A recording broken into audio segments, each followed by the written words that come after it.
Bismillahirrahmanirrahim. Assalamualaikum warahmatullahi wabarakatuh. Alhamdulillah, puja dan syukur senantiasa kita panjatkan kepada Allah Subhanahu wa Ta'ala yang telah menciptakan manusia, memberikan petunjuk kepadanya berupa Al-Quran, dan kepadanya kita akan dikembalikan pada satu saat yang tidak ada keraguan di dalamnya. Maka salat dan salam semoga tercurah dan terlimpahkan kepada baginda Nabi besar Muhammad Sallallahu Alaihi Wasallam, dan kita berharap ketika kita kembali kepada Allah Subhanahu Wa Taala, maka kita termasuk orang-orang yang diakui oleh Rasulullah Sallallahu Alaihi Wasallam sebagai bagian daripada umatnya. Teman-teman sekalian, sudah dirahmati Allah. Tentu saja ketika kita dihadirkan, kita disodorkan tentang berita-berita mengenai Baitul Maqdis, tidak sedikit di antara kita yang merasa bingung, merasa kurang referensi, merasa mungkin tidak terlalu banyak informasi tentang kejadian-kejadian yang muncul di Baitul Maqdis. Kenapa bisa muncul, kok bisa sih kayak gitu, dan mengenai segala sesuatu yang berkaitan dengannya. Nah, karena itulah teman-teman sekalian, saya pikir baik kiranya kalau saya memberikan sebuah sharing tentang apa yang saya ketahui tentang Baitul Maqdis. Karena saya juga sama teman-teman sekalian seperti orang-orang muslim yang pada umumnya, saya berawal daripada orang yang nggak ngerti tentang Baitul Maqdis. Saya nggak tahu tentang apa yang terjadi di sana. Kenapa sih orang-orang itu senantiasa ada krisis kemanusiaan di situ, ada perang di situ, dan ada segala sesuatu yang kayak nggak damai lah. Padahal kalau misalnya kita lihat, itu kan adalah simbol daripada agama-agama yang ada di dunia. Terutama ada 3 agama besar, yaitu adalah Yahudi, Nasrani, dan Islam. Tapi kenapa sih daerah itu tidak kunjung damai dan terus-menerus konflik? Nah, ketika saya nggak ngerti itu, walaupun saya sudah muslim pada saat itu, saya juga punya satu kecenderungan untuk ya tidak ngeh dan tidak aware dan tidak punya keberpihakan mungkin, karena saya nggak ngerti apapun. Karena itu saya coba untuk mencari tahu tentang apa sih yang sebenarnya terjadi di Palestina, apa yang terjadi di Baitul Maqdis, dan termasuk kita akan coba menyampaikan juga term apa sih yang paling tepat untuk membicarakan masalah yang ada di sana. Maka teman-teman sekalian, sebelumnya saya pengen kasih tahu dulu bahwa ini adalah satu materi yang pernah saya buat sekitar tahun 2010, dan materi ini sedikit banyak merangkum apa yang terjadi di daerah Baitul Maqdis. Teman-teman tahu ya bahwa di Palestina yang sekarang teman-teman kenal itu ada 2 daerah sebenarnya. Yang pertama adalah daerah West Bank atau tepi barat Sungai Yordan, yang itu cenderung lebih aman, dan satu lagi adalah wilayah yang namanya Gaza. Yang teman-teman tahu bahwa Gaza itu sekarang dipimpin oleh yang namanya Hamas gitu ya. Nah, setelah itu 2 itu sendiri kan adanya di daerah yang namanya Israel, kita tahu. Nah, kita nggak apa-apa, kita punya pandangan dulu tentang itu, tapi saya akan sedikit sharing ini, insya Allah nanti akan membuat teman-teman paham tentang gambaran besarnya seperti apa. Dan teman-teman juga tahu bahwa Gaza ini kan kayak the world largest prison. Kenapa? Karena Gaza ini sendiri itu kayak satu daerah yang nempel di Mesir. Jadi perbatasan sebelah mana tuh ya? Timur, selatan, barat daya. Jadi barat dayanya itu berbatasan dengan Mesir. Jadi disitulah ada pintu yang namanya pintu Rafah, dan selain pintu Rafah itu, selain itu ada 7 pintu yang lain lagi yang memang langsung berbatasan dengan Israel. Sementara yang sebelah barat itu dia berbatasan dengan Laut Mediterania. Jadi memang Gaza ini ketutup dari manapun. Dia kayak disebut the world largest prison, dan benar-benar hidup mereka itu terkunci dari arah mana saja, sehingga pernah mereka diboikot listrik, air bersih juga susah di sana, dan mereka juga kesulitan dengan segala macam fasilitas, tapi somehow mereka tetap bisa survive, yaitu adalah pertolongan Allah Subhanahu wa Ta'ala. Itu adalah Gaza. Dan Gaza ini sendiri terletak di satu wilayah lagi yang dikenal sama orang-orang disebut dengan Palestina. Jadi Palestina ini apa nanti juga akan kita jelasin. Dan di situ ada satu kota yang sangat penting bagi 3 agama yang disebut dengan bahasa internasional sebagai Yerusalem. Kalau orang-orang muslim mungkin lebih mengenalnya dengan nama Al-Quds gitu ya. Jadi Al-Quds, atau orang-orang yang di internasional menyebut Yerusalem. Daerah ini semuanya, ini adalah daerah memang daerah suci terhadap 3 agama. Pertama, agama Yahudi, mereka menganggapnya ini adalah agama yang suci. Karena kenapa? Karena ini yang disebut dengan tanah terjanji bagi mereka, yang mereka ambil daripada kitab-kitab suci mereka.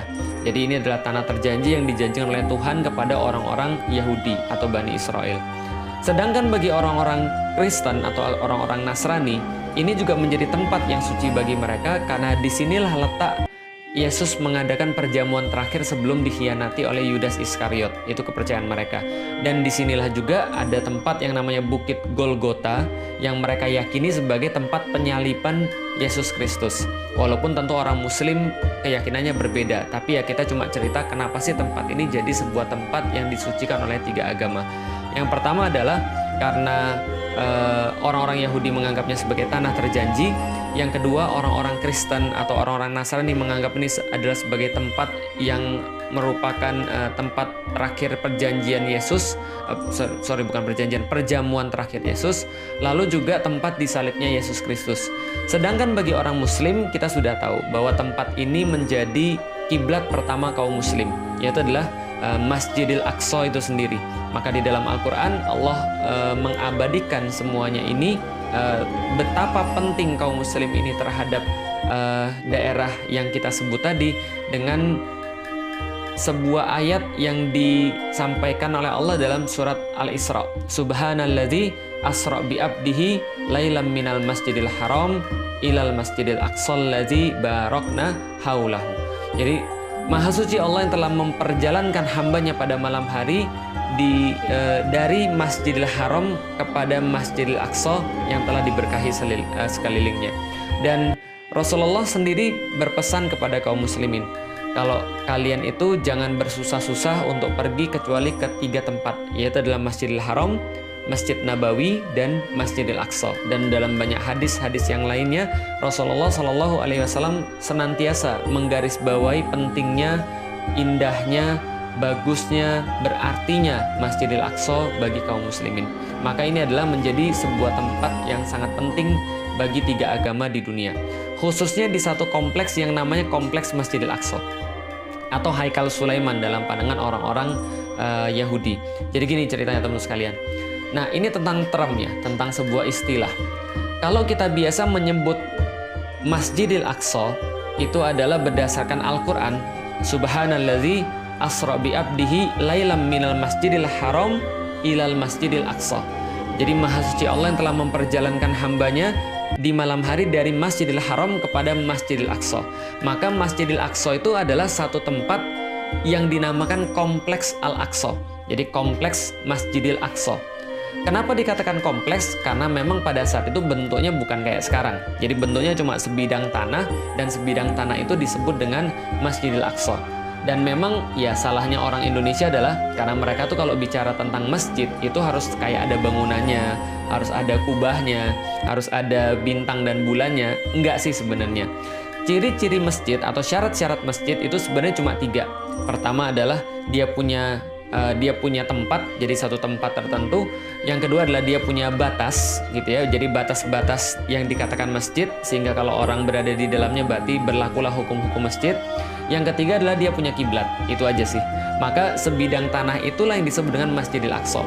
Bukan seperti yang salah duga oleh beberapa orang-orang pada zaman sekarang. Oh, Masjidil Aqsa itu ya Ustadz ya, yang ada kubah emasnya. Bukan, itu kubah as-sokhra atau kubah batu.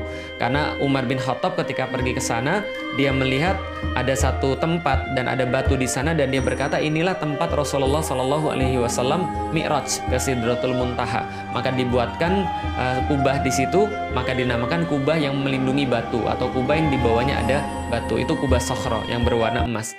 Sedangkan ada tempat lagi yang di depannya kubah sokhra, itu ada satu masjid yang kubahnya warnanya abu-abu gitu ya. Itu juga bukan Masjidil Aqsa, tapi namanya adalah Masjid Kibli atau Masjid Kiblat.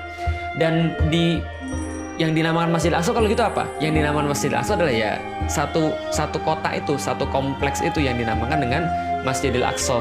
Di situ sendiri ada banyak sekali kubah-kubah, ada banyak sekali bangunan-bangunan, ada banyak sekali tempat wudhu dan seterusnya. Maka inilah yang disebut dengan Masjidil Aqsa. Sedangkan orang-orang Yahudi itu menganggap itu adalah Haikal Sulaiman. Dan Haikal Sulaiman ini memang sudah hancur sih. Nanti kita akan jelaskan. Tapi masih ada satu tembok yang tersisa daripada Haikal Sulaiman itu, yang mereka sebut dengan tembok ratapan. Yaitu adalah tembok kira-kira di sebelah barat daripada Masjidil Aqsa, atau sebelah barat daripada kompleks Al-Aqsa ini. Dan memang kompleks Al-Aqsa ini kita sudah tahu adalah kompleks yang sangat ancient, kompleks yang sangat kuno, yang memang disucikan oleh 3 agama. Nah, jadi sekarang teman-teman sudah tahu ya, kenapa sih Masjidil Aqsa itu disucikan oleh 3 agama. Pertama oleh orang-orang Yahudi, yang kedua adalah oleh orang-orang Nasrani, yang ketiga adalah oleh orang-orang Muslim. Nah, sekarang kita coba cerita dulu, kok bisa sih orang-orang Yahudi itu masuk ke sana, dan kok bisa sih orang-orang Yahudi itu ya juga keluar dari sana. Pertama-tama teman-teman sekalian tahu bahwa Yahudi itu dulunya dikenal dengan nama Bani Israel. Jadi Bani Israel ini adalah keturunannya Nabi Yakub alaihi salam. Jadi Nabi Yakub sendiri itu bergelar Israel, yang artinya adalah kekasih Allah, dan dia punya 12 anak. Salah satunya teman-teman pasti sudah tahu. Jadi ada 12 anak dari 4 istri. Jadi dari 4 istri ada 12 anak. Yang teman-teman pasti kenal adalah Nabi Yusuf. Itu adalah anak daripada Nabi Yakub. Nabi Yusuf dan 11 saudaranya yang lain, itu mereka yang disebut dengan Bani Israel. Dan kita sudah tahu juga Yusuf itu nanti menjadi bendahara Mesir, lalu kemudian orang-orang Bani Israel nanti masuk ke Mesir, lalu beranak pinak di sana. Singkat cerita kemudian mereka diperbudak oleh Fir'aun, lalu Fir'aun itu didatengin oleh Nabi Musa dan Harun. Maka Nabi Musa dan Harun itu ngajak mereka pergi dari Mesir untuk menuju ke satu tempat yang dijanjikan oleh Allah Subhanahu wa Ta'ala. Dan kita sudah tahu juga di dalam Al-Quran, ketika Nabi Musa itu datang ke sana, ke tempat itu, bertemu dengan orang-orang yang orang-orang itu kasar, gede. Inilah yang dinamakan dengan orang-orang Filistin. Jadi orang-orang yang memang asli di situ, orang Filistin. Maka kita kenal sekarang namanya daerah Filistin atau Palestina. Tapi orang-orang Yahudi kan nggak mau masuk. Allah katakan di dalam Al-Quran, mereka malah ngece. Mereka malah berbuat sesuatu yang tidak pantas kepada Nabi Musa, sampai mereka menyakiti Nabi Musa. Itu kan ya, sampai Nabi Musa berkata, "Lima tu'zunani," gitu kan ya. Kenapa engkau menyakiti aku? Dengan apa? Ya memaksiati Nabi Musa, tidak mengindahkan perintah Allah yang dibawa oleh Nabi Musa.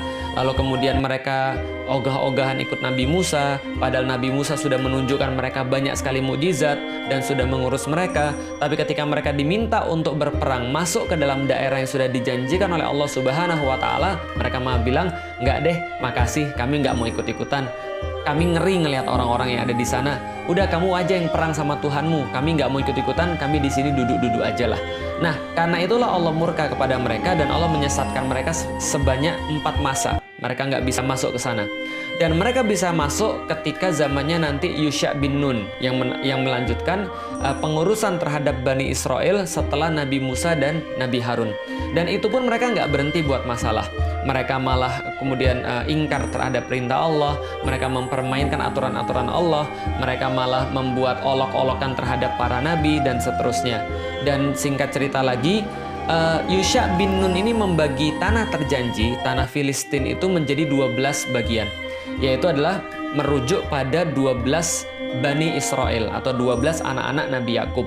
Sedangkan Yusha bin Nun sendiri itu menjadi sebuah penengah di antara mereka untuk memerintah mereka. Karena memang urusan mereka senantiasa diurus oleh para nabi. Tapi ya itulah, bukan Yahudi kalau enggak bikin masalah. Mereka bikin masalah lagi, mereka terpecah lagi, ribut lagi, dan akhirnya terbagi 2 wilayah. Wilayah pertama itu ada kerajaan Israel yang ada di utara. Wilayah kedua namanya kerajaan Yehuda yang ada di sebelah selatan. Jadi kalau misalnya kerajaan Israel ini mereka punya ibu kota namanya Samaria. Sedangkan ibu kotanya kerajaan Yehuda itu ibu kotanya Yerusalem. Seperti yang sudah kita tahu dan kita sudah ceritakan tadi. Dan ini mereka terus-menerus berselisih dan konflik satu sama lain. Terus-menerus konflik sampai akhirnya ada satu kerajaan namanya kerajaan Assyria itu menaklukkan kerajaan Israel yang ada di utara. Nah, ini saya sudah ringkaskan, dan ini nanti insya Allah tulisan ini akan saya berikan pada teman-teman sekalian, karena saya udah ngeringkasin beberapa tentang beberapa sejarah tentang Israel. Nah, jadi teman-teman sekalian, pada tahun 722 ini kerajaan Assyria, 722 sebelum Masehi ya. Kerajaan Assyria ini menaklukkan wilayah bagian utara, yaitu adalah kerajaan Israel. Dan ketika dia mau menaklukkan kerajaan Yehuda, maka kerajaan Assyria ini keburu ditaklukkan sama kerajaan Babilonia. Jadi diserang sama kerajaan Babilonia yang rajanya sangat terkenal, namanya Nebukadnezar, gitu kan ya. Bukhtanasir kalau dalam bahasa Arabnya. Nah, lalu kemudian Nebukadnezar ini melakukan juga penaklukan terhadap kerajaan Yehuda pada tahun 597. Dan pada tahun berikutnya, 596 sebelum Masehi, maka Haikal Sulaiman itu dihancurkan. Jadi kompleks Masjidil Aqsa itu yang sudah dibuat haikal sama Nabi Sulaiman itu dihancurkan sama orang-orang Babilonia, Nebukadnezar. Dan setelah itu orang-orang Yahudi itu dibawa ke Babilonia semuanya. Disitulah banyak sekali orang-orang Yahudi yang hilang. Kenapa? Ada yang terbunuh, ada yang dibawa sebagai budak pergi ke Babilonia, dan mereka di sana cukup lama sampai akhirnya kerajaan Babilonia dikalahin oleh kerajaan Persia. Nah, jadi kerajaan Persia pada tahun 539 menyerbu Babilonia, lalu kemudian Raja Cyrus ini mengembalikan orang-orang Yahudi ke daerah mereka dan mempersilahkan mereka untuk membangun kembali Haikal Sulaiman yang diselesaikan pada tahun 516 sebelum Masehi, pada masa pemerintahannya Darius Agung. Nah, jadi ini terus-menerus kemudian dilakukan, tapi nggak berhenti sampai di situ. Orang-orang Yahudi tetap lagi kemudian bikin masalah sampai akhirnya Romawi yang menguasai mereka, dan ketika Romawi yang menguasai mereka itu, Titus pada tahun 70 Masehi itu meratakan kembali Haikal Sulaiman. Jadi 2 kali Haikal Sulaiman itu hancur, yaitu adalah sebuah kompleks tempat ibadah yang dibangun oleh Nabi Sulaiman.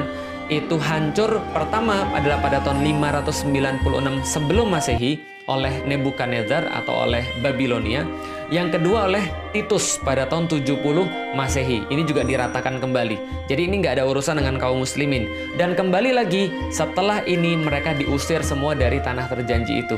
Karena mereka itu bikin selalu masalah, membuat situasi jadi nggak bagus, dan senantiasa melakukan pemberontakan, maka orang-orang Romawi ngusir seluruh orang-orang Yahudi dari tanah terjanji mereka itu. Itulah kedua kalinya mereka diusir.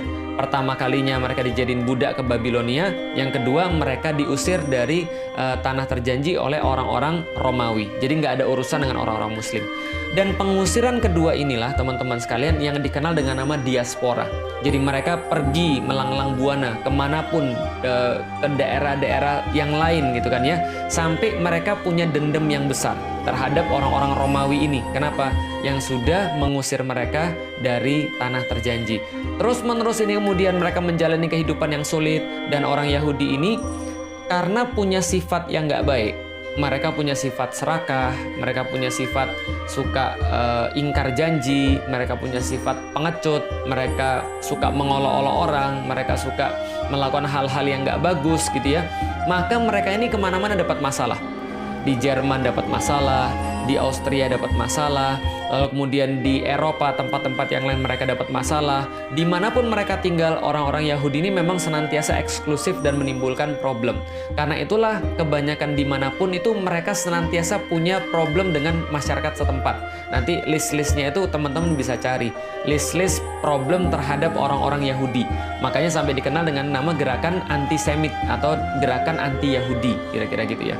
Nah, hanya saja ketika pada tahun 1860 ini lahir seorang pemuda yang orang ini nanti akan menjadi bapak Zionis, namanya Theodor Herzl.